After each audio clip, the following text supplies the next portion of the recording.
Greetings, respected viewers. This video is about the mendacity of Sarah Huckabee Sanders. So she has an incredibly challenging task of being Trump's press spokesman and attempting to elucidate his ravings to the world's media. And she is also set an impossible duty in having to claim that Trump is not lying when he lies all the time. Several times a day he lies on record. Or for instance, when he said the US had the highest tax rate in the world, and it doesn't, and then she claims it's the highest corporate tax rate. He didn't use the word corporate, he said the word tax. So tax and corporate tax are not the same thing, but she has to maintain this fiction. Well, she doesn't have to, because she's doing something so grossly unethical and dishonest, she could simply choose not to do it.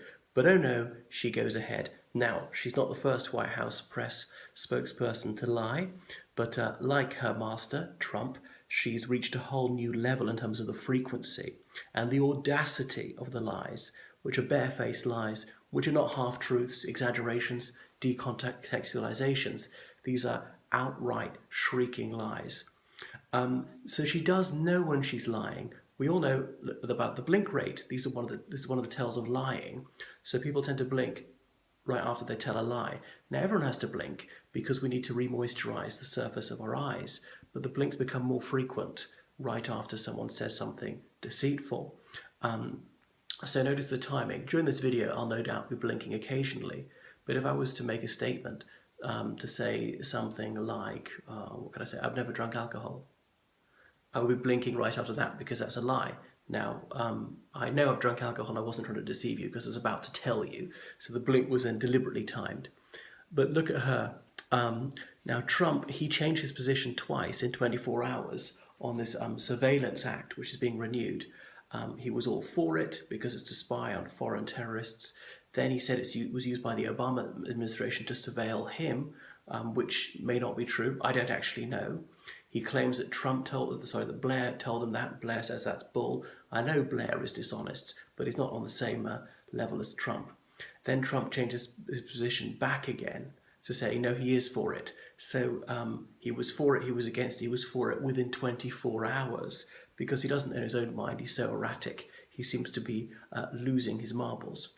Anyway, Sarah Huckabee Sanders went on record to say, no, there was no confusion, and glowering at these people in disapproval. She rubbed her nose right after she said there was no confusion. Watch the footage of it, and you can see the blinks when she is telling falsehoods. So when somebody lies, more blood flows to the nose, and the blood swells the nose by about 1 millimeter. It's the Pinocchio syndrome. So there's a grain of truth in that tale, Pinocchio, and so people feel the nose is itchy and might want to rub it, or they often touch their mouth almost as though to wipe away the lie. They might have their hand over their mouth whilst they're lying. Look away. That's what they say. Can you look me in the eye and tell me that? Because people often find it very hard to face up to telling a lie. Most people feel uncomfortable about lying and they try and rush out the lie and say the crucial part of this deceitful statement as quickly as possible and don't have any corroborating information, haven't thought through the background story. So that's that. Another thing about Miss Sanders, or Mrs. Sanders, I know she's married, is she is a Christian fundamentalist, as she likes to proclaim. So a woman of very high moral standards, and you may know that lying is denounced by the Bible. So she's being very unbiblical. And she even drags her children into it. Well, she didn't have to do that. I wouldn't have brought them up if she didn't. Saying, well, I'm an honest person because when I go home to my children, I won't be able to face them and for them to know that I'm truthful. So it was a really low and despicable tactic to try and claim that she was honest. Most people have children and plenty of people are liars. Look at Trump, for example. Being a mother or indeed a father doesn't make anyone less likely to be deceitful. So that's what she has stooped to. It really is contemptible. Anyway, no doubt Mrs. Sanders will carry on being an Olympian liar like her idol Trump. So she's obviously called out by the press corps about her constant and flagrant mendacity, claiming things which are blatantly bogus and provably false are in fact true, and vice versa. There we are. So there she is, mass producing fake news.